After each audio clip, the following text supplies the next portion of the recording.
Te damos gracias en esta mañana por tu misericordia, porque se renovó con nosotros, Señor. Gracias porque has sido muy bueno. Nos has permitido ver la luz del día, nos has permitido respirar la vida, y todo esto es un regalo que tú nos das, Señor. Nada de esto merecemos, pero en tu infinita gracia y misericordia lo podemos disfrutar y tener cada día. Gracias porque este día estamos aquí con un espíritu dispuesto, con un corazón abierto, un corazón disponible para acoger, para recibir, abrazar tu palabra. Para nuestra carne no es sencillo, Señor, no es fácil lo que tú nos hablas, pero es lo más seguro que podemos oír y que podemos recibir. Creemos que nuestra salvación está segura en tus manos, Señora, pero aún así nosotros tenemos la obligación, la necesidad de crecer, de madurar y de dar fruto para ti. Y todos estos temas, Señor, que nos has estado hablando han sido de mucha edificación y de crecimiento. Yo te ruego, Señor, que tu Espíritu Santo obre en nuestros corazones y que seamos diligentes para escuchar tu palabra y obedientes. Te lo rogamos en el nombre de nuestro gran Rey y Señor Jesucristo. Amén. Muy bien, vamos a iniciar, o mejor dicho, continuar con esta serie de temas de importancia para la iglesia. Y el día de hoy el tema se titula de la siguiente manera: si tu hermano peca contra ti. Si tu hermano peca contra ti. El pasaje que vamos a leer a continuación está dirigido específicamente, hermanos y amigos, a los roces y diferencias que comúnmente suceden entre los hermanos dentro de la congregación. A lo mejor ustedes en algún momento han tenido roces. Yo creo que sí, todos lo hemos tenido, si no en este lugar, en otro, pero y si no, nunca lo has tenido, te lo aseguro que lo vas a tener. ¿Sí? No es porque el que esté junto a ti o atrás de ti sea mala onda o malísima onda, sino porque estas cosas tienen que suceder y vamos a ver para qué y por qué, que eso es lo importante.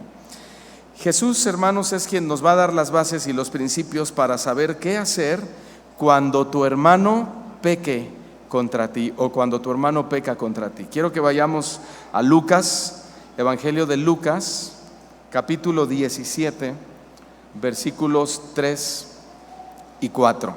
Lucas capítulo 17, versículos 3 y 4.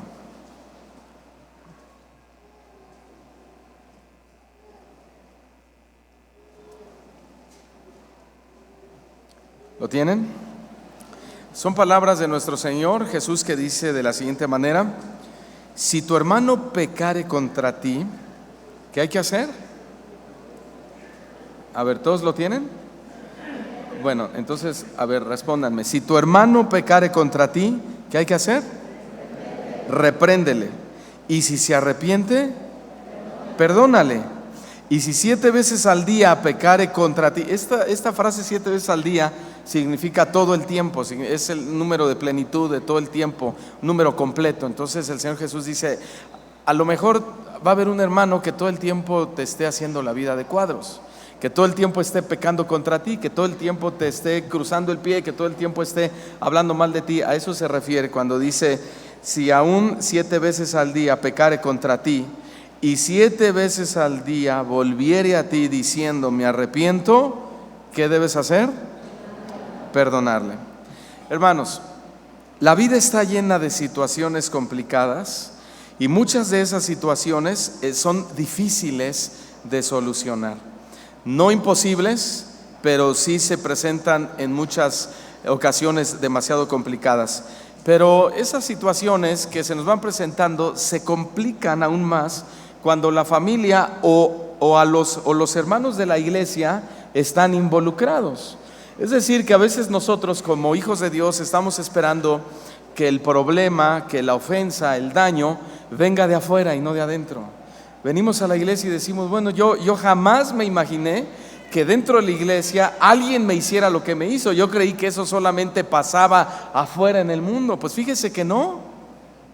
Fíjese que no, porque mientras estemos en esta tierra todos somos carne, estamos propensos a pecar y a fallar continuamente. Entonces, qué mejor trato de Dios cuando las piedras se pulen entre ellas mismas, ¿no? Es decir, entre ustedes mismos. Y Dios lo permite. Ahora, la familia y los hermanos siempre están involucrados en este tipo de situaciones. La vida de los seres humanos siempre estará rodeada de relaciones. Nos relacionamos con toda clase de personas y dentro de esas relaciones hay personas de toda clase, hay sujetos de toda clase, buenas personas y malas personas. Estamos rodeados de personas amables y personas groseras, ¿no es cierto, hermanos? A lo mejor usted es el grosero o a lo mejor usted es el amable, ¿sí? Pero estamos rodeados de personas así.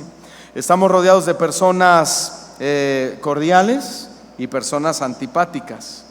Estamos rodeados de personas sociables y antisociales también. Bueno, hay de todo a nuestro alrededor. Tenemos gente educada y gente mal educada. De esos que no saludan cuando llegas y no saludan y se siguen de largo. De esos que cuando mandas un WhatsApp lo leen pero no contestan, ¿no? Dicen, bueno, ¿qué pasa? Yo le escribí algo y nada más lo lee y piensa que doy por hecho. Afortunadamente uno es maduro, ¿verdad? Y hay que guardar su corazón. Pero creo que todo eso es parte, hermanos, del trato de Dios hacia nosotros a través de la mala educación de muchas personas y de las malas actitudes de muchas personas. Entonces, estamos rodeados de toda clase de gente y específicamente me refiero a cristianos, porque este pasaje está dirigido a cristianos. Estamos rodeados de toda clase de actitudes malas y buenas de cristianos o de hijos de Dios. Y todas estas conductas malas que tenemos hacia los demás generan descontentos y hasta la división entre los hermanos. ¿Sí? Hermanos, esto es muy importante. Lamentablemente, los roces y los problemas no arreglados dan como resultado rupturas, siempre que evadamos nuestra responsabilidad o que decidamos no enfrentar la situación, no se va a arreglar, va a producir rupturas irremediables, rupturas porque dejaron correr los años en muchos casos y nunca se pudieron arreglar esos problemas o nunca se lograron reconciliar entre las personas involucradas.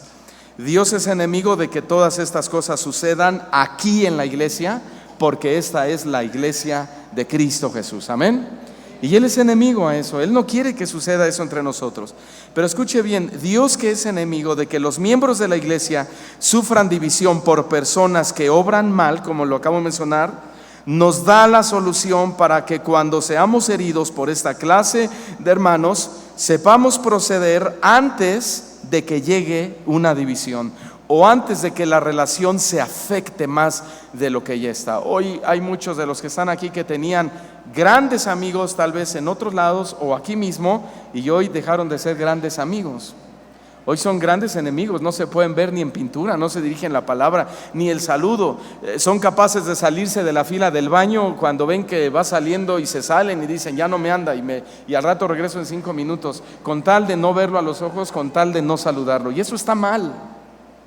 Eso a Dios no le agrada, hermanos, porque somos un cuerpo, somos una familia y todos somos hijos de Dios y Dios no es así.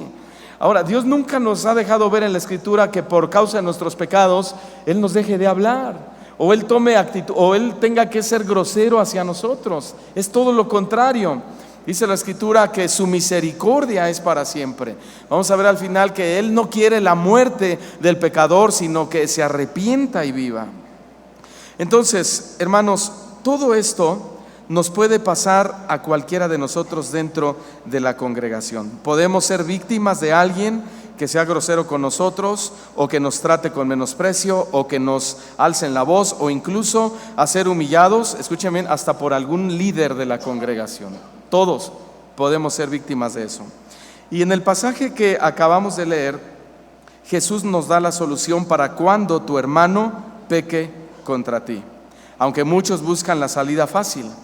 Como por ejemplo, en lugar de hablar con la persona que los ofendió, hay muchos que dicen, yo ya lo voy a dejar así. allá él. Le decimos, no, tienes que ir y hablar con esa persona que te ofendió, con la que te sentiste dañado. Tienes que ponerte a cuentas con él. Si vienes, dice la Escritura, antes de dejar tu ofrenda delante del altar, ve y ponte a cuentas con tu hermano. Pero muchos buscan la salida fácil, repito, y dicen, no, yo ya lo voy a dejar así. Allá él, pastor, allá él con Dios, él sabe lo que hizo. Otros dicen, voy a hablar con el pastor para que hable con él. Y yo le digo, pero ¿por qué vienes conmigo si el que tiene que hablar eres tú con él?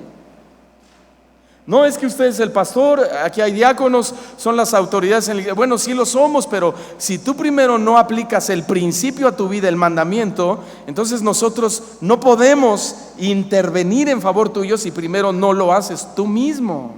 Y eso es lo que vamos a estar demostrando. Otros dicen, creo que la solución es irme de esta iglesia porque puros hipócritas hay en este lugar, ¿sí? Cuando alguien te ofende. Pero donde quiera que vayas, hay hipócritas. Donde quiera que vayas es lo mismo. Es más, hasta hay un dicho por ahí que dice que hay gente que busca la iglesia perfecta para echarla a perder, ¿no?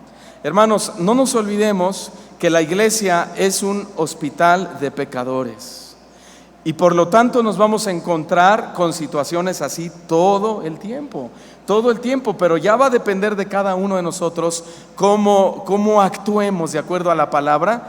Y si actuamos de acuerdo a la palabra, se van a ver nuestros frutos, se va a ver nuestro crecimiento, se va a ver nuestra madurez, nuestro avance cristiano como personas, como individuos, como hijos de Dios, etcétera, etcétera, etcétera. ¿Saben lo que sucede cuando tomamos cualquiera de estas actitudes que le llamé salidas fácil? Bueno, lo que va a suceder es que las cosas irán de mal en peor. ¿Por qué? Porque no aplicamos el principio bíblico que nos ayuda a resolver este tipo de conflictos que se dan aquí y en cualquier iglesia. Volvamos a leer el texto para no olvidarlo y recordarlo, Lucas 17, verso 3, y ahí es donde Jesús nos da la solución. Si tu hermano pecare contra ti, ¿qué hay que hacer? ¿Qué hay que hacer? Reprenderle. ¿Qué significa reprensión? No es llegar y decir, te reprendo en el nombre de Jesús. No, reprenderle significa amonéstalo. Si tu hermano peca contra ti, amonéstalo. Ahora, Jesús no dice, si tu hermano peca contra ti, déjale de hablar. Jesús no dijo eso. Jesús tampoco dijo, si tu hermano peca contra ti, pinta tu raya. Si tu hermano peca contra ti, cámbiate de lugar o cámbiate de iglesia. Eso no dijo Jesús. Eso es lo que hacemos muchos de nosotros, pero eso no es lo que dijo nuestro Señor Jesucristo. Él dice, amonéstale, lo cual también significa, o el sentido de la palabra es, enfrenta el problema y enfrenta a la persona que te lastimó. Amén. Enfrenta el problema y enfrenta a la persona que te ofendió, que te lastimó, que pecó contra ti. No le des la vuelta, no lo evadas, no te escondas, no le dejes de hablar, no pintes tu raya, no te cambies de silla. Por eso se dan las murmuraciones. Llegamos a la congregación y dicen, ay, ya viste, hasta se cambió de silla. Eso ya es murmuración. Acuérdense, y tanto murmura la boca que habla como la oreja que lo escucha. Es lo mismo, todo es pecado de murmuración. ¿Y cómo evitamos eso? Enfrentando los problemas y enfrentando a la persona. Dice el Señor Jesús, y si se arrepiente, perdónale. Y si 7 veces al día peca contra ti y 7 veces al día vuelve a ti diciendo, me arrepiento, pues perdónale. Entonces, noten que en este pasaje hay algunas condiciones para que se pueda llevar a cabo con éxito el perdón y la reconciliación. El pasaje dice, si tu hermano peca contra ti, entonces repréndelo, o sea, amonéstalo. Por ejemplo, a los que nos gusta el deporte donde hay árbitros, el fútbol, soccer, a mí me gusta, ¿no? O el fútbol americano o el boxeo. ¿Qué hace un árbitro, hablando del fútbol? ¿Qué hace un árbitro cuando un jugador le comete una falta a otro y que fue grave, no al grado de tenerlo que sacar de la cancha, ¿no? Un golpe malintencionado, que es tarjeta roja, es expulsión, ¿sí? Pero antes, ¿qué puede suceder? Le sacan la tarjeta. ¿Y qué significa la amarilla? Amonestado, advertido. Y no sé si ustedes han visto que se acerca el árbitro y habla con el jugador. Lo amonesta verbalmente y le dice, hiciste esto, hiciste esto, hiciste esto. ¿Y qué vemos en pocos jugadores? Vemos una actitud positiva, de humildad. Y muchos dicen sí, otros hasta le dan la mano, otros le ayudan, ¿no? Otros cuando ni siquiera cobran la falta, ellos tampoco, cuando no la marca el árbitro, ellos tampoco la cobran porque reconocen. Hay otros orgullosos, soberbios, que el árbitro le está llamando la atención y ellos ya van 5 metros adelante, de espaldas, ya enojado y reclamando, ¿no? Así pasa en la iglesia. Así pasa en la iglesia. ¿Me entendió el lenguaje figurado? ¿Sí? Entonces, lo que hace este árbitro lo amonesta, y ese es el sentido de lo que debemos hacer cuando alguien nos comete una falta: reprenderlo, es decir, amonestarlo. Dice el Señor Jesús, si después de haberle reprendido se arrepiente, es decir, te dice, ok hermano, perdóname, lo reconozco, lo acepto, me porté mal contigo, voy a poner cuidado, no se va a volver a repetir, entonces ¿qué? Perdónale. ¿Qué significa la palabra perdón? Significa 2 o 3 cosas. Número 1, déjale de culpar. Si tu hermano se arrepiente, déjale de culpar. Entonces, si él te dice, ok, acepto mi error, mi culpa, perdóname, no estés duro y dale. No, es que me dolió mucho lo que me hiciste. No, es que me dijiste cosas bien feas. No, es que yo nunca pensé eso de ti. No, o sea, si ya te lo aceptó, perdónale. Significa déjalo de culpar. También significa deja atrás el incidente. Es decir, bueno, está bien, brother, todos nos equivocamos, todos pecamos, la regaste, me pides perdón, lo aceptas, te perdono, pues borrón y cuenta nueva, que todo quede atrás y vamos a seguir nuestra relación como hermanos en Cristo, como hijos de Dios que somos. Y tal vez si era tu amigo, pues que siga la amistad, ¿no es cierto, hermanos? Porque todos tenemos errores. A lo mejor tú no le has fallado a él, pero le has fallado a tus padres o a tus hermanos o a alguien más le has fallado, y en algún momento has necesitado y vas a necesitar el perdón de esa persona. Ahora, pero ¿qué hacen muchos? Cuando el Señor Jesús dice, si después de haberle reprendido o amonestado se arrepiente, dice, perdónale. Hay que perdonarle, dejar la culpa atrás, o dejar de culparlo, mejor dicho, y dejar atrás el incidente. Pero ¿qué hacen muchos? Muchos dicen, yo perdono, si hasta se la saben de memoria.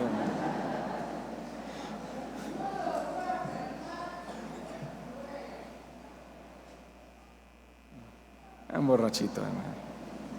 Es un hospital de pecadores. Bien, entonces, ¿qué hacen muchos? Dicen, yo perdono, pero no olvido. Otros dicen, a partir de hoy las cosas van a cambiar. Entonces vas y te pide perdón, te reconcilias, pero dices, sí, pero a partir de hoy las cosas van a cambiar. O a mí ya no me la vuelves a hacer, etcétera, etcétera, etcétera. ¿Fue legítimo el perdón? No. ¿Por qué no fue legítimo? Porque no dejó atrás el incidente. ¿Por qué no fue legítimo el perdón? Porque no deja de culpar a esa persona por lo que le hizo. Entonces, muchas personas de labios perdonaron, pero la herida sigue abierta. Y cuando la herida sigue abierta, obramos de esa mala manera. Ahora, Dios desea que cuando alguien peque contra nosotros, lo perdonemos de corazón. ¿Por qué? Porque esto es lo que hizo nuestro Señor Jesucristo con nosotros, y por eso debemos hacerlo así con los demás. Cuando Cristo nos perdonó, Él no dijo, bueno, te perdono, pero voy a pintar mi raya. Tú eres hombre y yo soy Dios. Él no dijo eso. O dijo, de mi cuenta corre que vas a ver. Eso hizo el Señor en la cruz. Él dijo, Padre, perdónalos. Mira, son tan ignorantes que no saben lo que hacen. Esa es la verdad, hermanos. Y él intercedió por nosotros para que fuéramos perdonados. ¿Y sabe qué? Dios nos perdonó. Dios no dijo, no hijo, pero mira lo que te están haciendo, no son dignos. Dijo, está bien, los voy a perdonar por ti, porque tú me lo estás pidiendo, porque tú estás muriendo por ellos. Ojalá y ellos entiendan el modelo, y cuando ellos también sean lastimados, también sepan perdonar como yo también los estoy perdonando a través de ti. Eso es lo importante, hermanos. Pero también está la otra parte. Muchos de los ofensores quieren ser perdonados sin haberse arrepentido de sus acciones. Y esa es otra realidad. Ellos dicen, bueno, tú debes perdonarme aunque yo no cambie. Tú debes perdonarme aunque yo no cambie. Si yo no cambio, pues ¿qué? O sea, ¿qué es? Yo con Dios, tú perdóname. ¿A poco no hemos oído personas así? Dices, estos cuates, ¿verdad? Están en la calle. O dicen, tú debes perdonarme porque pues nadie es perfecto. O si tú eres perfecto, a ver, el que esté libre de pecado que arroje la primera piedra. Y sacan de su contexto todo, hermano, lo que está escrito en la Biblia. Cuando el deber de los hijos de Dios es que perdonar, dejar atrás el incidente. Otros deciden perdonar la falta a quien le ofendió sin que le haya reprendido primero. También está mal eso. O sea, que alguien te hace mal aquí en la iglesia, algún daño, está hablando mal de ti, te ofende, te ve de mala manera, te enteras y tú dices, yo lo perdono. Sí, hay que perdonar, pero el principio es ve con él, repréndelo, amonéstalo, estando tú y él a solas, y perdónalo. Si se arrepiente, perdónalo. Entonces no nada más es decir, Señor, yo lo perdono y allá él. No, ¿sabes por qué no podemos hacer eso? Porque tú privas a la persona que te afectó de arrepentirse de ese pecado y que ese pecado le sea perdonado. Entonces esa persona nunca va a pedir perdón debiendo haberlo hecho. No va a haber algo de lo cual se deba arrepentir y por lo tanto Dios no lo va a perdonar de algo que él no reconoce o no pide perdón. Por eso es que Dios es preciso en este tema de si tu hermano peca contra ti. Entonces, así de fácil, muchos rompen el principio que el Señor estableció en su palabra. Por otro lado, muchos reprenden a otros por cosas que ni siquiera son pecados. ¿Sí? Eso se le llama más bien crítica.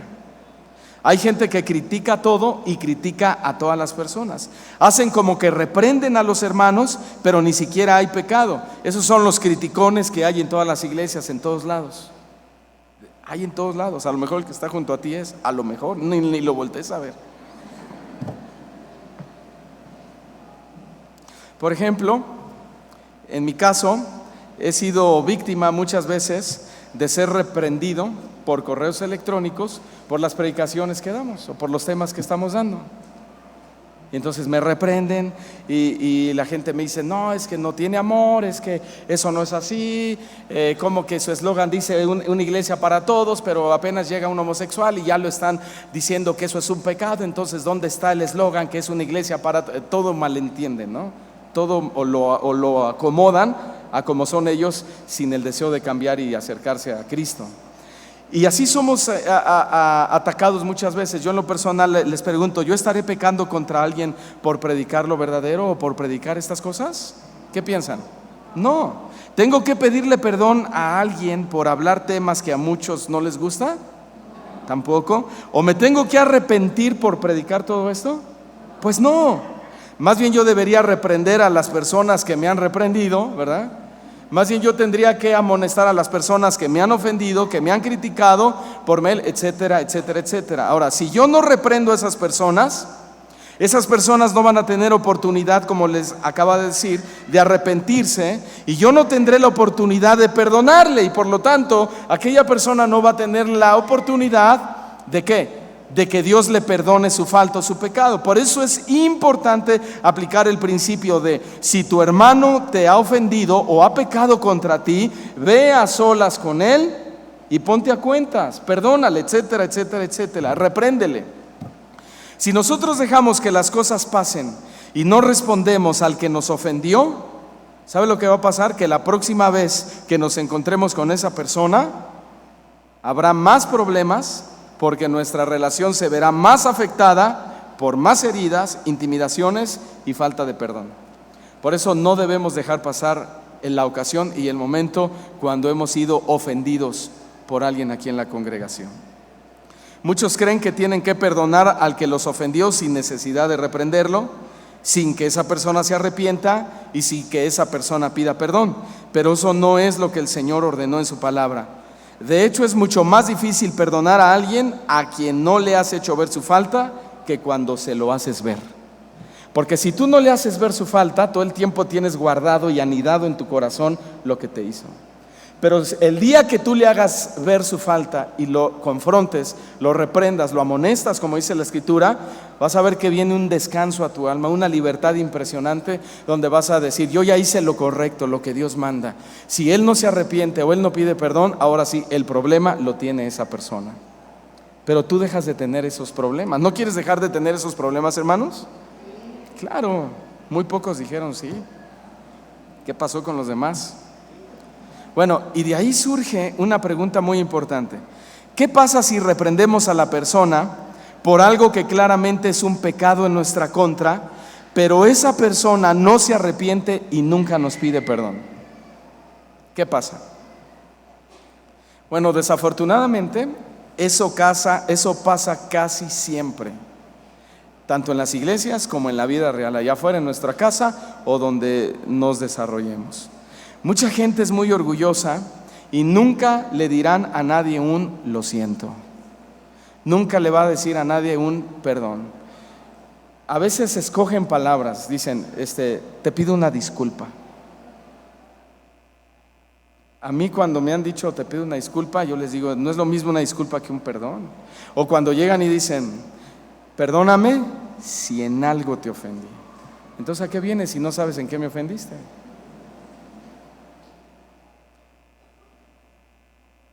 ¿Dios nos está hablando o no, hermanos?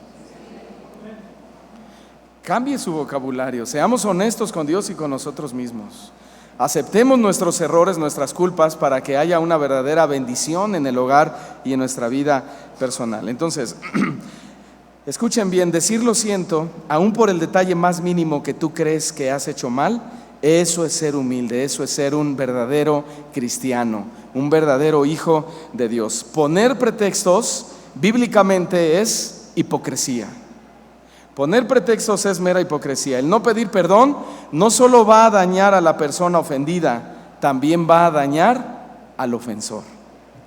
Como iglesia, hermanos, sin duda nos hemos enfrentado a estas situaciones.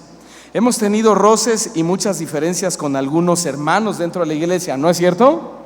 Y no me digan que no, porque a mí me llueven, hermanos, me llueven las quejas ahí, que fulanita, que fulanito, que me vio, que me dijo, que me hizo, que clarito vi, yo clarito vi, pastor, yo clarito vi. No, a ver, mejor ve y dile que tú viste eso y ponte a cuentas con él. Pero como iglesia, ¿qué hemos hecho ante estas situaciones? ¿Hemos confrontado a la persona que nos ha ofendido o hemos dejado pasar el momento? Escuchen bien, dentro de la comunidad como iglesia, que somos nosotros, Dios no nos pide que simplemente perdonemos al que nos ofendió. Nos ordena que lo reprendamos. ¿Lo hemos hecho? Honestamente, ¿lo hemos hecho?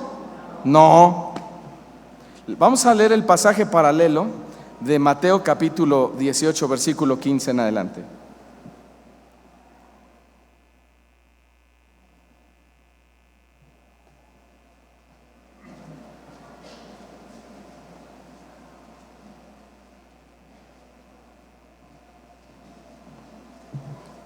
¿Ya lo tienen? Mateo 18, verso 15 dice nuestro Señor Jesucristo: por tanto, si tu hermano peca contra ti, ve y repréndele, estando tú y él solos. Si te oyere, has ganado a tu hermano. Eso significa que tu hermano ha ganado el favor de Dios, la misericordia de Dios. Verso 16: pero si no te oye, toma aún contigo a uno o dos, para que en boca de 2 o 3 testigos conste toda palabra. Si no los oyere a ellos, entonces ¿qué? Dilo a la iglesia. Y si no oye a la iglesia, tenle por gentil y publicano. Hermanos, este es el mandamiento de Dios.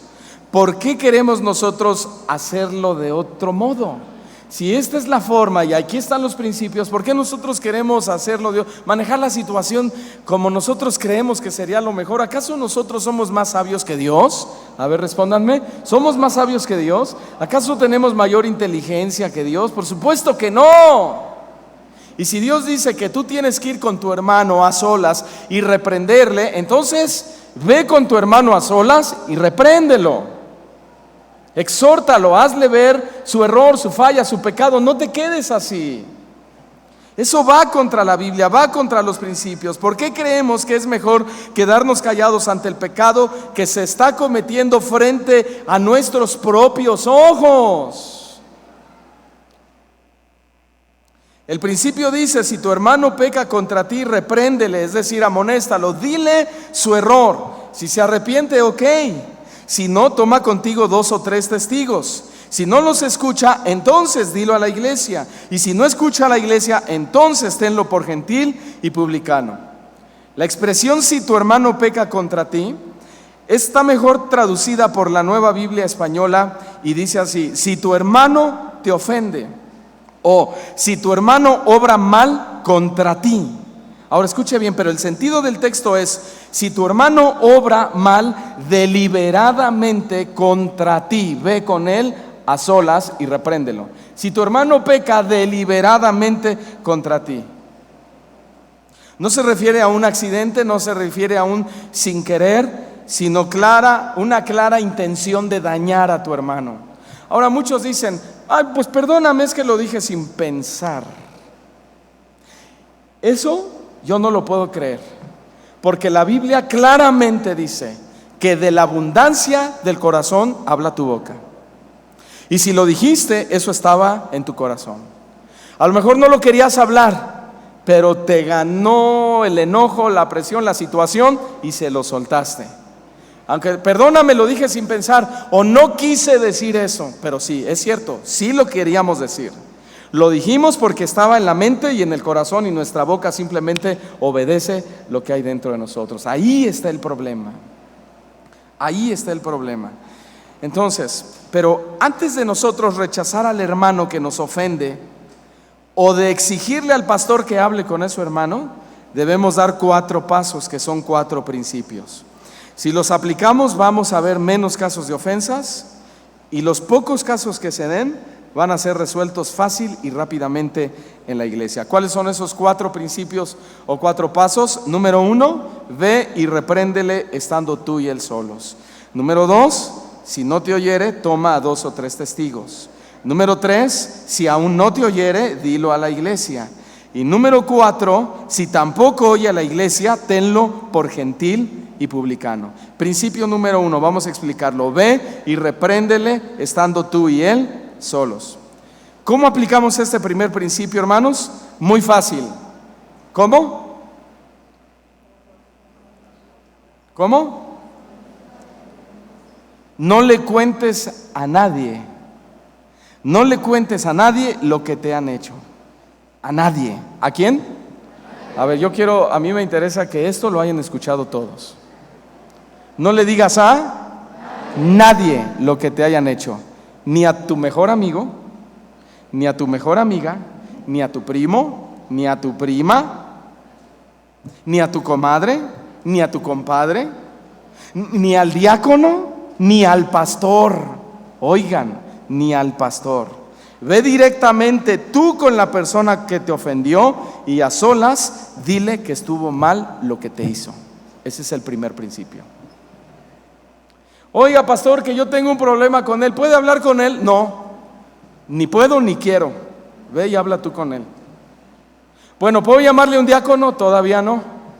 Primero ve tú a solas con él y arréglate con él. Pídele perdón o repréndelo, amonéstalo, y vamos a esperar a ver si te pide perdón. ¿Amén, hermanos? A eso se refirió cuando dijo repréndele a solas. Pero escuchen bien lo siguiente, reprenderle a solas no significa faltarle al respeto al que te ofendió. Y tome nota. Reprenderlo a solas no significa faltarle el respeto al que te ofendió. Hermanos, a veces nos enojamos tanto que en lugar de amonestar al hermano que nos ofendió, terminamos ofendiéndolo más de lo que él nos ofendió a nosotros. Dicen: ay, pastor, es que me hirvió la sangre. Y como yo soy de rancho, bueno, pero La Biblia también fue escrita para los rancheros, y para los que les hierve la sangre. Dile al que está a tu lado, ahí te hablan. O no le vaya a decir, me pasó rozando, pero te pegó a ti, porque muchos así son, hermanos. Ahora, no significa, repréndele a solas, no significa fáltale el respeto al que te ofendió, ¿sí? Entonces, reprender al que te ofendió no significa que sientas el derecho de ofenderle tú, no significa que sientas el derecho de gritarle o hasta manotearle, porque se dan los casos, hasta los vemos de lejos y dicen, mira, creo que ese hermano tiene un problema con aquel, y de lejito los vemos, hasta parecen Bruce Lee, están y no, hombre, hermanos, dices, ¿qué estará pasando ahí? No, hermanos, no significa reprenderle a solas, no significa que uses palabras maleducadas u ofensivas, que le digas, por eso nadie te quiere, eres un poca cosa, eres un hipócrita, eres lo más feo que he conocido, eres peor que Judas. No, tampoco significa que tengas el derecho de decirle lo que tú quieras, y mucho menos significa que desees que le vaya mal o que Dios lo castigue por lo que te hizo, porque a veces vamos y le decimos, pero te las vas a ver con Dios, pero te las vas a ver con Dios, te va a caer juicio porque Dios es justo y no va a dar por inocente al culpable, y tú eres culpable, fuego y azufre te va a caer del cielo, dicen. Tranquilos, hermanos, tranquilos. Conozco a personas que, aprovechando que los han ofendido, sacan de su corazón palabras tan hirientes, tan groseras y dolorosas, que en lugar de sanar la situación la empeoran. Y muchos dicen, mire pastor, yo acepto mi error, acepto mi culpa, ya le pedí perdón, pero con todo lo que me dijo, ahora yo le guardo rencor a él. Pues sí, y son problemas que nunca se arreglan, porque nos falta sabiduría. Y si tú le pides a Dios sabiduría, Él te la da, dice la Escritura, pídeme sabiduría. Compra de mí sabiduría, más preciada que el oro y la plata es la sabiduría, es decir, con más valor. Entonces, reprender, hermanos, reprender es una palabra griega que significa convéncele. Convéncele. No quiere decir aprovéchate y dile lo que quieras. Repréndele es convéncele. ¿Qué significa? Convéncele. Entonces, reprender es la misma palabra que usó nuestro Señor Jesucristo, por ejemplo, en Juan capítulo 16, versículo 8, que dice así, que cuando venga el Espíritu Santo, ¿qué hará? Convencerá al mundo de pecado, de justicia y de juicio. ¿Qué va a hacer el Espíritu Santo? Nos va a convencer. Es la misma palabra de reprender al hermano, convencerlo de su pecado. Así como el Espíritu Santo viene y nos convence de nuestros pecados, tú tienes que ir con el hermano, reprenderlo es convencerlo, hacerle ver que pecó contra ti. Eso es lo que realmente significa. Es convencerlo de que te ofendió, convencerlo de que te dañó, convencerlo de que te hizo sentir mal, etcétera, etcétera, etcétera. Y para convencer al hermano no necesitas ni manotearle, ni gritarle, ni ofenderle. ¿O sí? ¿O sí? No, hermanos. Y ese principio también lo debemos aplicar en la casa. Hablemos en lugar de ofendernos, ¿sí? Si quieres, si hay un problema en casa, tu esposa con tus hijos, hablemos en lugar de ofendernos. ¿Amén, matrimonios? Amén. De hecho, este principio de reprender al que ofende es un principio que Dios estableció en las leyes y ordenanzas que le dio al pueblo de Israel a través de Moisés, y ya eran un principio desde entonces. Veamos Levítico capítulo 19, por favor. Pues ya es un principio viejo, no es de Cristo para acá.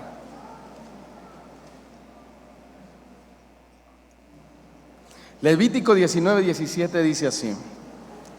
Dice, este es un mandamiento: no aborrecerás a tu hermano en tu corazón. ¿Sí? Se entiende que cuando tu hermano te ofenda, no lo aborrezcas en tu corazón.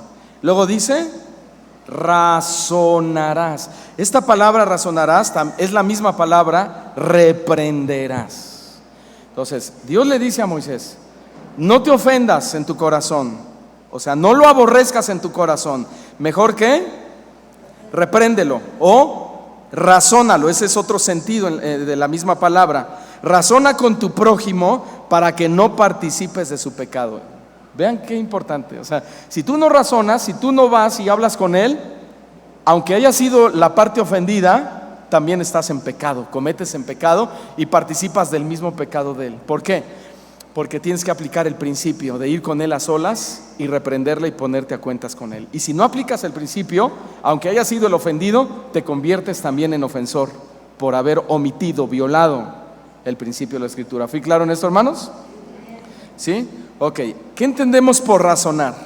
Cuando dice razona con tu hermano, ¿qué entendemos? Bueno, significa varias cosas. Número uno, significa pensar. ¿Qué estamos aprendiendo? Que antes de hablar, piensa lo que le vas a decir. Piensa lo que le... Sí, razonar significa también analizar, hacer un análisis de la situación. ¿Qué debes hacer antes de reprenderlo? Analizar el caso antes de explotar y agredirlo con personas que después, con palabras que después te vas a estar arrepintiendo. Eso es razonar. Razonar significa resolver. ¿Qué tenemos que hacer? Debemos buscar la solución. Cuando tú vas a enfrentar a tu hermano, no es para, repito, no es para ofenderlo o decirle lo feo que está y que se pasó de listo y que es un hijo del diablo y que le va a caer fuego del cielo. No, ¿es para qué? Para resolver la situación en lugar de empeorar las cosas. Y número 4, razonar significa hablar como personas que somos, no como enemigos. Eso es razonar. Tu enemigo no es el que te ofendió. Tu enemigo no es el que está junto a ti. Tu enemigo es Satanás. Dice la Escritura que él es el enemigo de nuestras almas. Satanás es el enemigo de nuestras almas, no tu hermano. Tu hermano pecó contra ti, tal vez se le pasó la raya, sí te creo, te ofendió, te lastimó, pero él no es tu enemigo. Por eso tienes que razonar, hablar como persona, porque no estás hablando con tu enemigo. Estás hablando con tu hermano en Cristo. Uno que ha sido lavado con la sangre, con la misma sangre que tú fuiste lavado. Entonces, cuando el Señor nos dice que reprendamos al que nos ofendió, va implícito que lo debemos hacer con decencia, respeto y educación. A ver, todos digan: reprender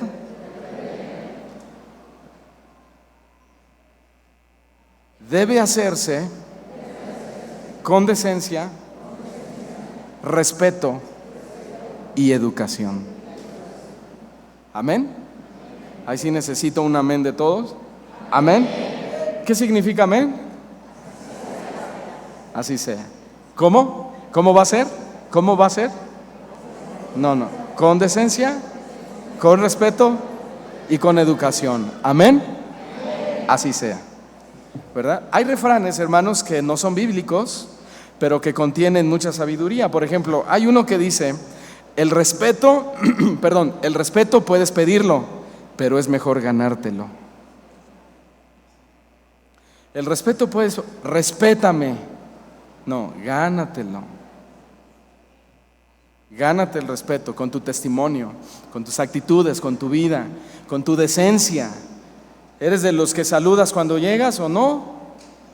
Yo a mis hijos llegan de la escuela, ya saben, tienen que ir derechitos a mi estudio a darme un beso, de que ya llegaron.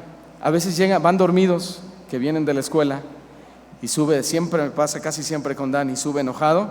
Le digo: ven, dame un beso. Me dice: no tengo ganas. Dame un beso, no tengo ganas. Y va y se acuesta y se sigue dormido. Y después de chorro mil horas me dice: ¿quién es mi león más guapo? Me dice. Y le digo: no tengo ganas. Hablo con él y le digo: no debes actuar de esa manera. Pero tampoco cuando él me dice no tengo ganas, lo voy a ofender o le voy a decir una palabra que lo lastime y que lo hiera. Y eso es de lo que estamos hablando. Tenemos que hacer las cosas con decencia, con respeto y con educación. Entonces, el principio número 1 es: reprende al hermano razonando y a solas. ¿Saben por qué muchos problemas no se arreglan en la iglesia y en las iglesias? Porque se las cuentan a personas inadecuadas, en lugar de hacerlo como dijo Jesús: tú y él solos. ¿Cómo es tú y él solos? ¿Cómo es? No crea que esto tiene una gran revelación, tampoco piense tanto. ¿Cómo es tú y él solos? Que nadie esté presente, nadie debe oír esa conversación y nadie debe saber el problema antes que el acusado. Nadie, absolutamente nadie. ¿Me oyeron?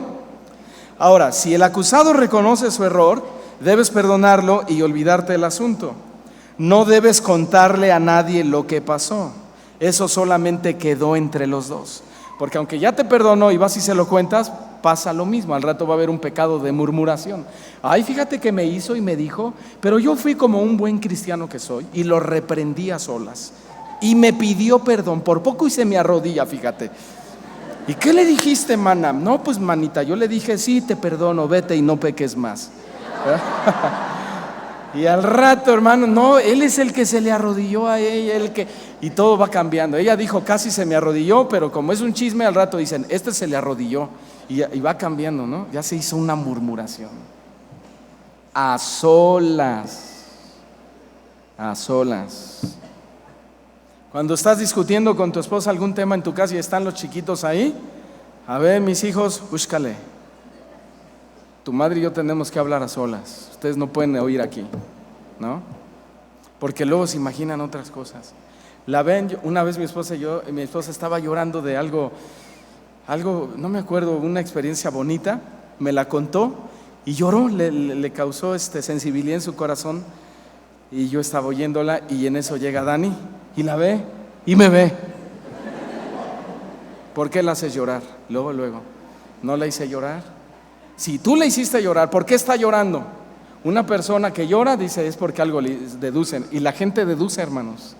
Tú y él a solas. Grábense esto, hermanos, a solas.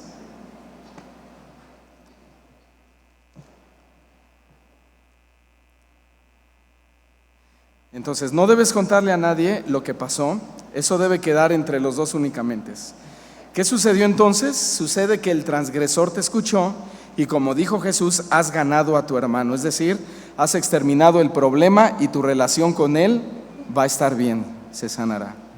¿Ganamos algo aplicando este principio, hermanos? ¿Sí? Por supuesto. ¿Saben lo que ganamos aplicando el principio? Que no seamos contaminados. Eso es muy importante. Al rato los afectados no van a ser los del problema, sino a los que le contaste la situación. Por eso tiene que ser a solas. Segundo principio: si no te oyere, trae contigo a 2 o 3 testigos. Ahora, estos testigos no deben ser ni tu papá, ni tu mamá, ni tu mejor amiga, ni tu mejor amigo, ni tu comadre, ni tu compadre. No, cuando la Biblia menciona testigos, se refiere a personas maduras, de buen testimonio y preferentemente ajenas al problema. Porque muchas veces traen a sus papás y hasta ellos se quieren planchar al otro, hermanos. Ven, papá, para que seas mi testigo. Claro, el papá va a defender a su hijo. Aunque su hijo sea un malvado, lo va a defender. Y hay dichos, mal dichos. Uno de ellos dice, yo siempre voy a salir por mis hijos. Hay dichos mal dichos como ese es un mal dicho. Más bien deberías decir, yo siempre voy a apoyar a mi hijo, yo siempre voy a ayudar a mi hijo. Mi hijo siempre va a contar con mi consejería, con mi dirección, pero no siempre, yo siempre voy a salir por mi hijo. Porque tu hijo puede que golpee a un niño allá afuera y todavía vas a ir a defender a tu hijo.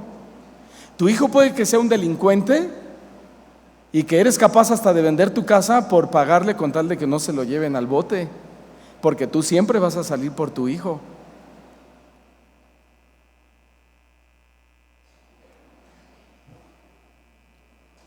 O tu hijo ofendió a una maestra en la escuela y dice, está bien, hijo, no hay problema, es que ella es bien, bien mala. No, tú tienes que decirle, te vas a ir y te vas a disculpar con la miss y no lo vas a volver a hacer. Porque mira, aquí tengo la varita de la disciplina y así te va.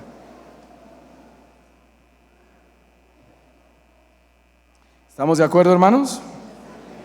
Y aunque no estén.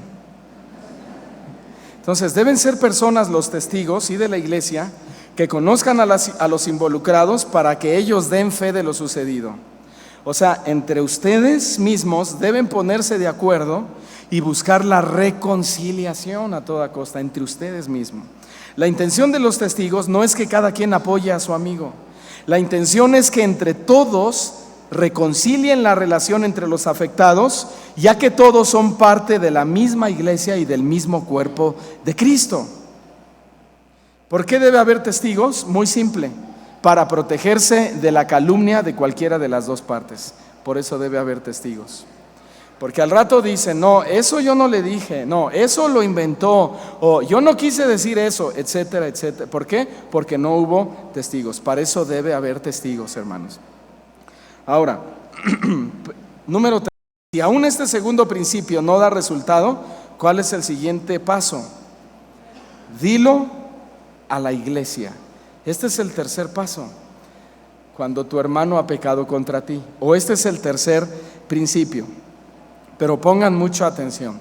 Decírselo a la iglesia no quiere decir que el problema se le debe contar a toda la congregación. Eso sería el acabose, ¿no? Imagínense al pastor desde el púlpito diciéndole a las ovejitas: el hermano Pancracio no le quiere devolver su bicicleta al hermano Agapito. Imagínense al pastor diciendo eso. Imagínense al pastor diciendo desde aquí: la hermana Chencha vio fea a la hermana Lupita, así que todos contra Chencha. Todos le vamos a aplicar la ley del hielo, porque aquí dice el Señor Jesús que se lo tengamos que decir a toda la iglesia. Y saben que muchas iglesias lo hacen así. Lo hacen así. Hermanos, queremos decirle que el hermanito que está aquí sentado, aquí, sí, tú, te estoy hablando a ti. Y el otro así. En lugar de restaurarle, ¿ustedes creen que ese hombre realmente va a entender y va a recibir lo que el pastor dijo desde aquí? Por supuesto que no. Y luego la bola de inmaduros, no ustedes, los de otras congregaciones que hay, los tratan como leprosos, hermano. Nadie se quiere juntar con ellos. Fuera del campamento los exhiben, los humillan, los menosprecian públicamente.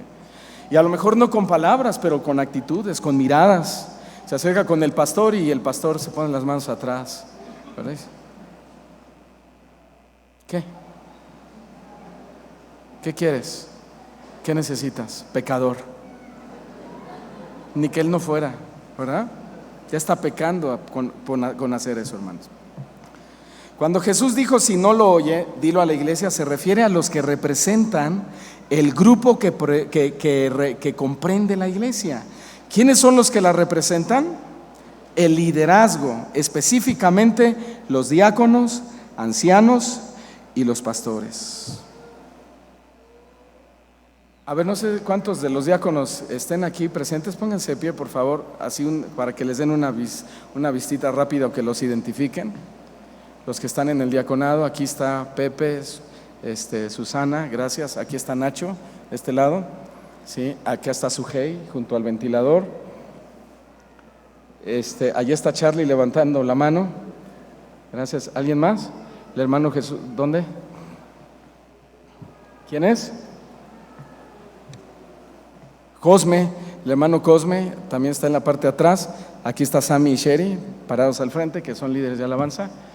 Sí, y hay otros que andan trabajando, como Josué y su esposa Saraí. Pueden tomar su asiento, gracias. ¿Ya los ubicaron más o menos, hermanos? Sí, ok. Díselo a la iglesia, a ellos, a quienes representan a la comunidad. No es díselo a cualquiera que está sentado en la congregación. O sea, ay, dicen. Entonces ya la regaron muchos, ¿verdad? Bueno, hoy es día de salvación, hermanos, todavía. Vayan a Hechos capítulo 6, verso 1. Lo vamos a demostrar que decírselo a la iglesia es decírselo a los que representan a la iglesia. Hechos 6, 1.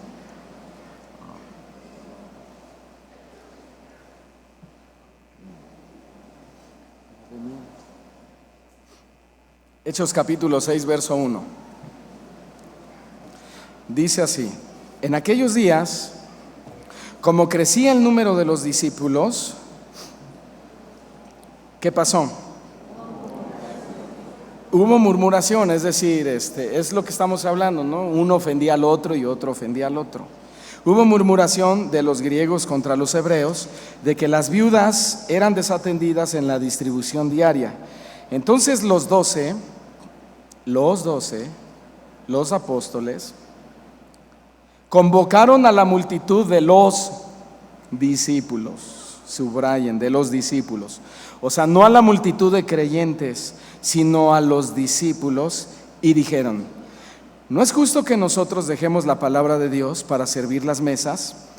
Busquen pues, hermanos, de entre vosotros a 7 varones de buen testimonio. Habla de los discípulos, no de los 12, de los otros que eran discípulos, que sean de buen testimonio, que estén llenos del Espíritu Santo y de sabiduría. Entonces se refería a los que ya eran candidatos al liderazgo para el diaconado, que es precisamente lo que están solicitando por el problema que se presentó entre los griegos y los hebreos, a quienes encarguemos este trabajo. Les iban a encargar el trabajo ¿de qué? De arreglar los problemas que había entre los hermanos griegos, los hermanos gentiles y los hermanos hebreos. A ellos, ¿sí? En el siguiente pasaje vamos a ver precisamente cómo fue juzgado un asunto grave de inmoralidad sexual dentro de la iglesia. Primera de Corintios capítulo 5 versículo 1. Primera de Corintios capítulo 5 versículo 1. Dice: de cierto se oye que hay entre vosotros, le está diciendo a la iglesia Pablo, se oye que hay entre vosotros, ¿qué? Fornicación, tal fornicación que ni aún se nombra entre los gentiles. O sea, ustedes están peores que ellos, tanto que algunos de ustedes tienen a la mujer de su padre. Ciertamente yo, dice Pablo, yo. Estamos hablando que la autoridad es la única que va a juzgar un caso así. Y es Pablo quien está diciendo: yo, como ausente en cuerpo, porque no estaba ahí físicamente, pero presente en espíritu, es decir, con las bases y los principios, con el conocimiento de la palabra de Dios, ya como presente he juzgado al que tal cosa ha hecho. Repito, ¿quién era Pablo? Era la autoridad, o era una autoridad en la iglesia. Nunca dijo que la iglesia lo juzgue y decida lo que va a hacer con este fornicario, no. Verso 4: en el nombre de nuestro Señor Jesucristo, reunidos vosotros. ¿Quiénes son esos vosotros? El liderazgo de la iglesia de Corinto. Y mi espíritu, o sea, lo que yo le estoy escribiendo, con el poder de nuestro Señor Jesucristo, el tal sea entregado a Satanás para destrucción del cuerpo, a fin de que el espíritu sea salvo en el día del Señor Jesús. Entonces, quien estaba juzgando este caso era Pablo, la autoridad en la iglesia, no el cuerpo, no la comunidad de cristianos. Vayamos a tercera carta del apóstol Juan, versículo 9, solo tiene un capítulo. Tercera de Juan, versículo 9. Dice Juan: yo he escrito a la iglesia, dice Juan, pero Diótrefes, al cual le gusta tener el primer lugar entre ellos, no nos recibe. Por esta causa, si yo, Juan, la autoridad de la iglesia, si yo fuere, recordaré las obras que hace parloteando con palabras malignas contra nosotros, y no contento con estas cosas, no recibe a los hermanos, y a los que quieren recibirlos se los prohíbe y los expulsa de la iglesia. Entonces Juan dijo: si yo fuere. No dijo que la iglesia lo discipline o que la iglesia le llame la atención a Diótrefes. Claramente dijo: si yo fuere, o también otra traducción es: cuando yo fuere, lo voy a poner en su lugar. Ustedes no, cuando yo vaya, yo lo voy a poner en su lugar. Porque hay hermanos que se sienten el pastor de la iglesia y hasta dicen: el pastor me dijo, y el pastor ni dijo nada. El pastor me mandó. No, es que yo soy cuate del pastor y yo sé cómo es el pastor, y el pastor haría esto y esto y esto. Pues fíjense que no. Si hay algo que yo haría o que yo quisiera hacer para beneficio o para algo en la iglesia, yo no me dirigiría a nadie que no fueran el cuerpo diaconal que ustedes acaban de observar hace unos minutos. ¿Sí? Yo no mandaría a alguien a darle una orden a un líder para decirle algo que yo quiero decirle. O se la doy directamente yo, o le pido a uno de los diáconos, ministros, que vayan y lo hagan en mi nombre, aunque no hace falta hacerlo en mi nombre, ¿verdad? Ellos son autoridad en la congregación. Entonces, solamente el liderazgo tiene la autoridad de parte de Dios para ser esos testigos cuando tu hermano peca contra ti. En la mayoría de los casos, ya no deberíamos llegar hasta este punto de los testigos con los ministros.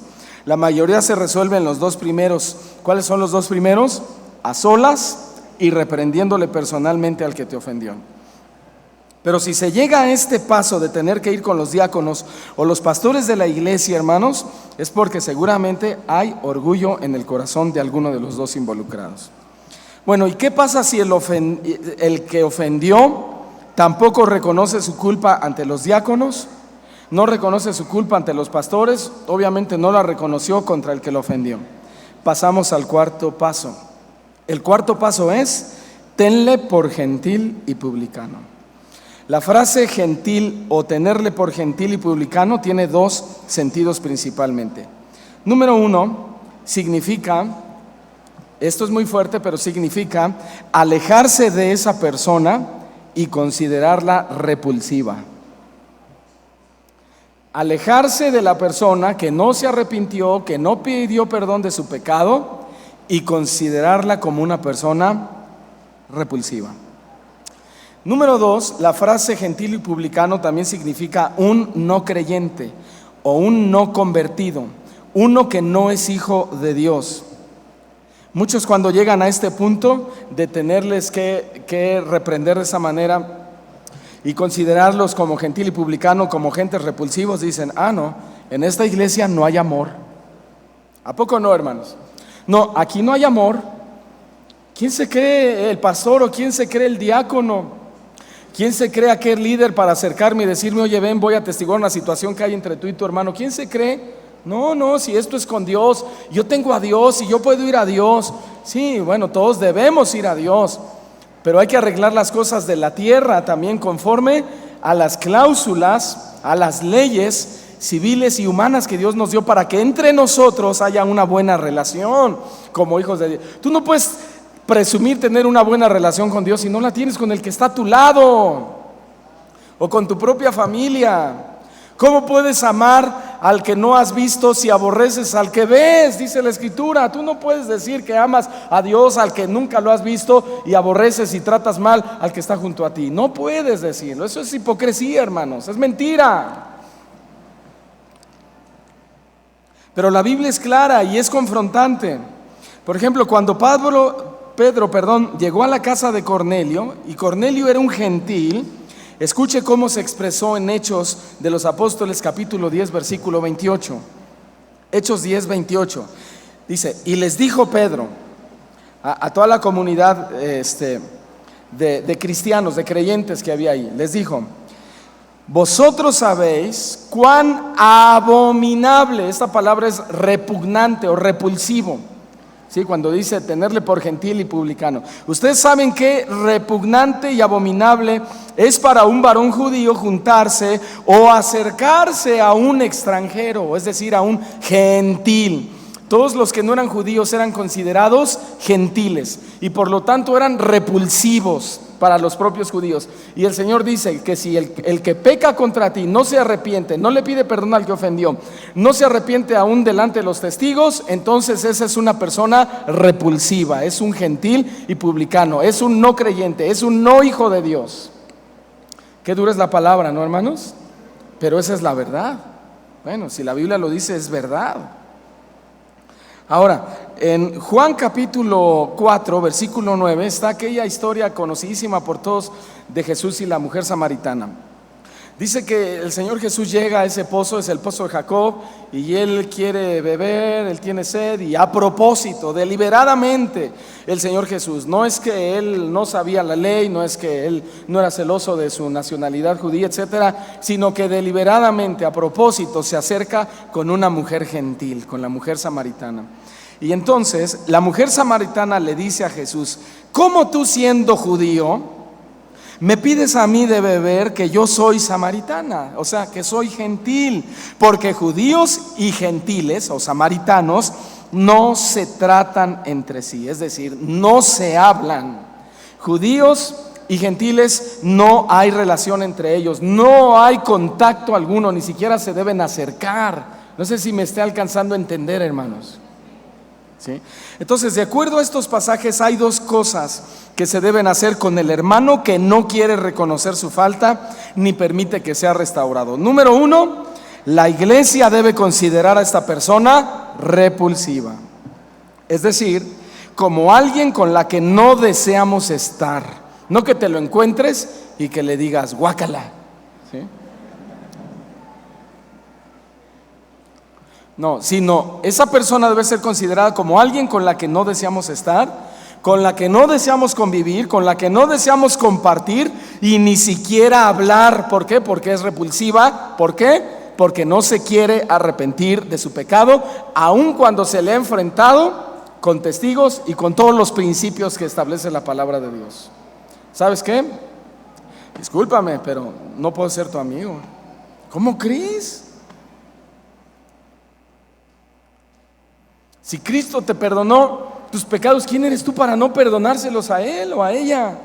Yo no puedo juntarme con una persona así, me vas a hacer igual que tú y no quiero. Me afectas. Ahí sí me contaminas, hablando del testimonio, imitar el mal ejemplo que otros nos ponen, hermanos. ¿No conocen gente así? Y ahí ven sus grupitos como cucarachitas, 2, 3 en un rincón, 2, 3 en otro rincón, 2, 3 en otro rincón. Cuando somos una comunidad, hermanos, todos debemos convivir, todos, y aprender a perdonarnos y no ser sectarios y no hacer grupitos, hermanos. Somos una familia.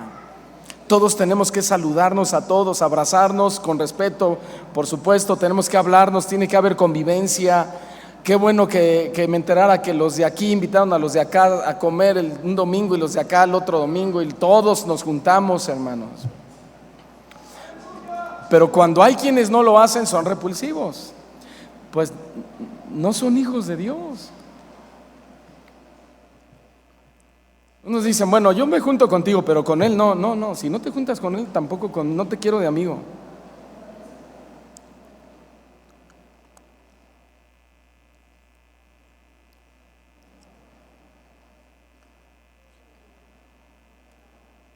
Y dos, no debemos tener contacto ni ninguna clase de relación con personas que no reconozcan su falta. Si el ofensor continúa en su actitud y no quiere retractarse ni pedir disculpas después de los primeros 3 pasos, no se debe tener comunión con él, ni comer con él, ni considerarlo parte de la familia de la fe. Un comentarista dijo lo siguiente: a este tipo de personas se les debe tener por gentil y publicano. Sin embargo, como cristianos debemos tener hacia esas personas invariable buena voluntad y actos de bondad, pero no tener comunión religiosa con él hasta que reconozca su falta. Quien quiera que siga esta triple, quien quiera que sea que siga esta triple regla, rara vez se sentirá ofendido por otro. Rara vez. Dios no desea el rechazo, hermanos, sino el arrepentimiento de la persona que peca. Ahora bien, ya estoy por terminar. Para que el arrepentimiento ocurra, se necesita forzosamente la reprensión.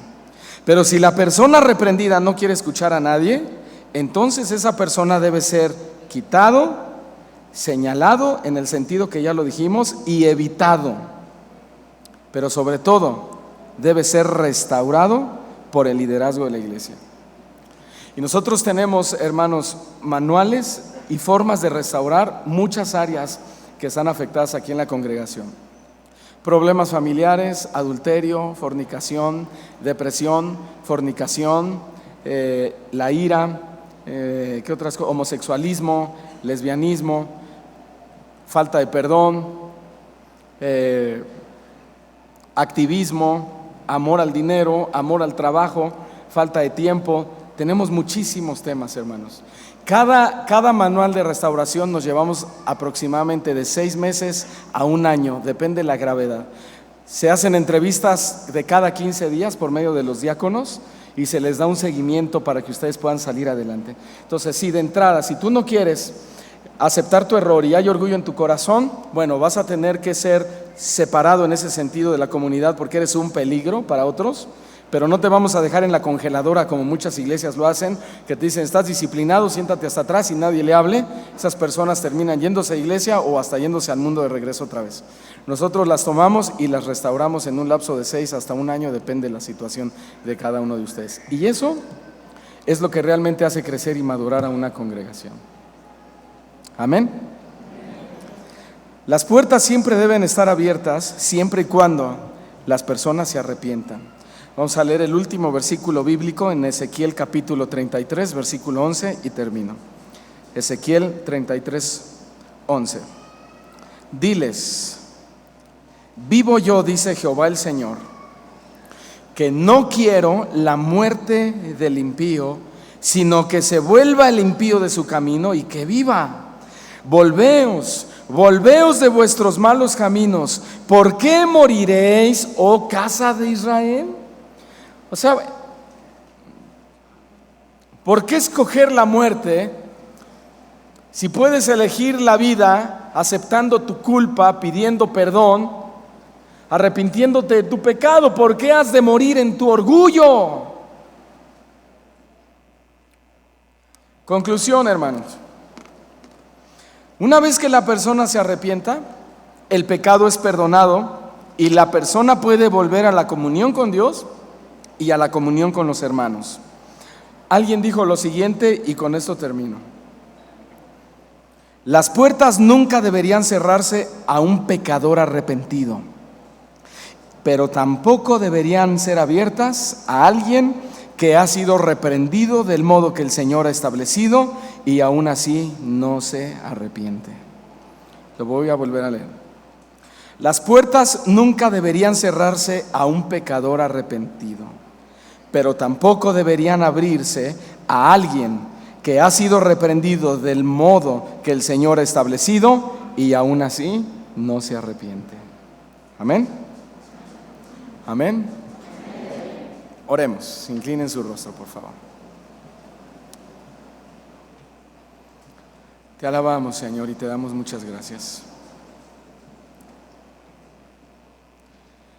Te amamos porque nos muestras una vez más tu amor y tu bondad y tu misericordia. Nos dejas ver, Señor, que tú no quieres la muerte del pecador, sino que se arrepienta y viva. Y queremos reconocer, Señor, en este momento que muchas veces hemos sido nosotros la parte ofensora y hemos cerrado el corazón. Cuando nuestro hermano viene y nos pide perdón, nos hemos cerrado y le hemos dicho, no te perdono. O le hemos dicho, sí te perdono, pero no vuelvas a contar conmigo, no volveré a hablarte, etcétera, cosas así. Se nos olvida, Señor, que cuando tú viniste al mundo, tú moriste por nuestros pecados y nos perdonaste todos. Y nunca tomaste una actitud así, todo lo contrario. Tu actitud, Señor, fue de amor, de un perdón genuino, de reconciliación y de comunión. Hoy podemos tener comunión contigo, aunque seguimos siendo infieles, tú sigues siendo fiel. Y es una gran lección para nosotros, porque queremos honrarte en todo. Pero antes reconocemos que te hemos deshonrado mucho, porque no hemos sabido aceptar nuestra culpa, reconocer, pedir perdón, resarcir el daño. Y también reconocemos y pedimos perdón porque si hemos sido la parte ofendida, tampoco hemos querido enfrentar la situación, no hemos querido hablar. Y cuando hago eso, privo al ofensor de que Dios lo perdone y yo cometo el pecado de no concederle el perdón. Como iglesia, como cuerpo, como comunidad, Señor, queremos estar unidos a tus leyes, a tus mandamientos, a tus principios. Queremos estar unidos a ti, Señor, y no fallarte en esto. Señor, no es fácil. No es fácil pedir perdón. No es fácil perdonar. No es fácil hacerlo. Pero es por nuestro propio bien. Lo haremos, Señor, aunque nuestra mente no lo entienda, aunque nuestro corazón se oponga a eso. Tus pensamientos no son nuestros pensamientos y tus caminos no son nuestros caminos. Así como los cielos están por encima de la tierra, así tus pensamientos son más elevados que los nuestros. Señor, que la gente nueva que entre a este lugar vea que nos amamos, que nos perdonamos, que nos hablamos, que convivimos entre nosotros, que no nos sentamos a comer el alimento solo con nuestro familiar o con nuestro mejor amigo, que podemos compartir los alimentos con nuestros demás hermanos en Cristo, los que están a un lado de mí, los que están atrás, los que están adelante, los que irán llegando, Señor. Queremos realmente testificar con nuestros hechos, con nuestra vida, que somos hijos de Dios, que no somos gentiles y publicanos, que somos hijos de Dios, que somos parte de tu pueblo, que somos tu iglesia.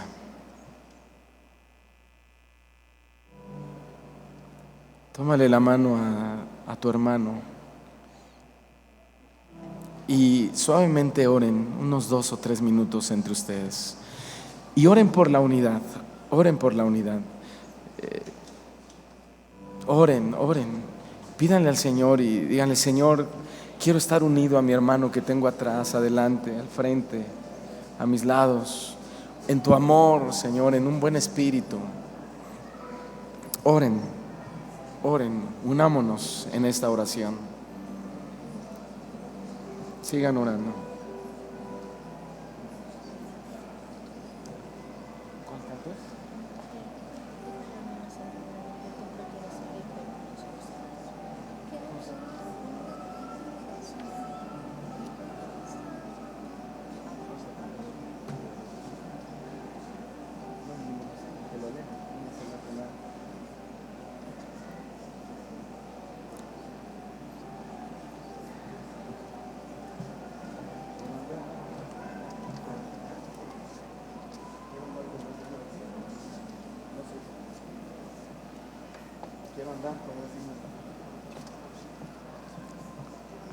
Sí, Señor.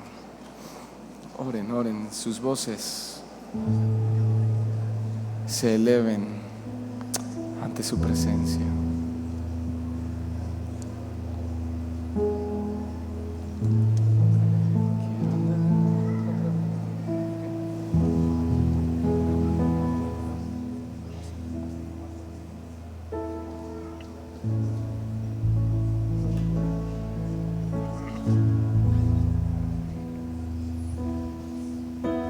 Quiero andar. ¿Es el tono? Quiero andar. ¿Sí?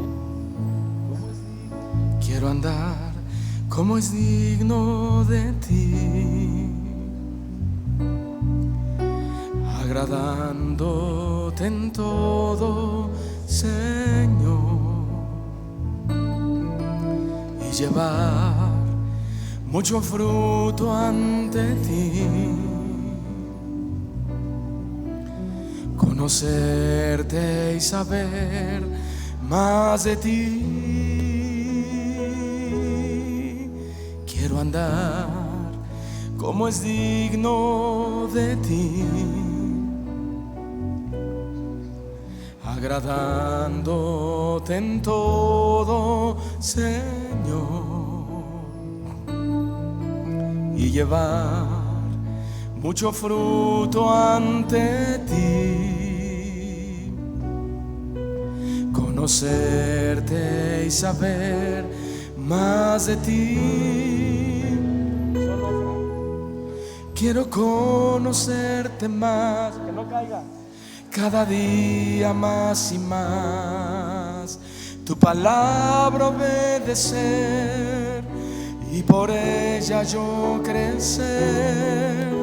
Conocer tu voluntad y sabiamente orar, para que pueda entender que en Cristo seguro yo estoy.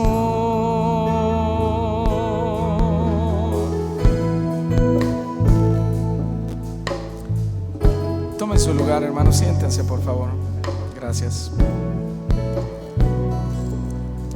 Vamos a levantar nuestra ofrenda para la construcción y después vamos a ser despedidos y a dar gracias por este tiempo. Amén.